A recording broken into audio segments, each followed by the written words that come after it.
ఎంత సక్క చేసినా కుక్క తోక వంకరవుతుందా చెప్పురి కాదు కదా. మనం మొన్ననే కల్తీ కళ్ళు కోసం మాట్లాడమో లేదో మళ్ళొక్క ముచ్చట వచ్చింది. అయితే ఈసారి కల్తీ కళ్ళు తాగిన వాళ్ళ ముచ్చట కాదు, కల్తీ కళ్ళు తయారు చేసిన వాళ్ళ ముచ్చట. చూడురేందో.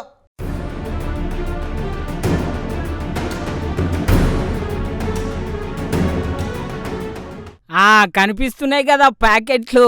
ఆయన పాల ప్యాకెట్లు అనుకోగలరు సుమి. అవి పాల ప్యాకెట్లు కాదు, కల్తీ కళ్ళు ప్యాకెట్లు. తెల్ల కవర్లలో అమ్మితే తేట తెల్లమైతుంది అనుకున్నాడేమో, అందుకే గీ ఉపాయం చేసిండు అన్నా.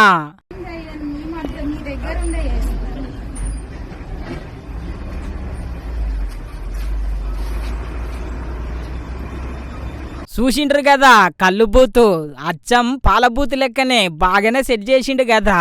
అయినా గింత తెలివి ఉన్నోడు ఏదో ఒక దంత చేసుకోక గిసొంటి లత్కోరు పని చేసుడు ఎందుకు చెప్పుండ్రి. ఎవరో ఆప్కారోళ్లకు చెప్పి మంచి పని చేసిండ్రు. గిసొంటోళ్ళ వల్లనే పాపం మొన్న కల్తీ కళ్ళు తాగి పానాలు పోయినాయి.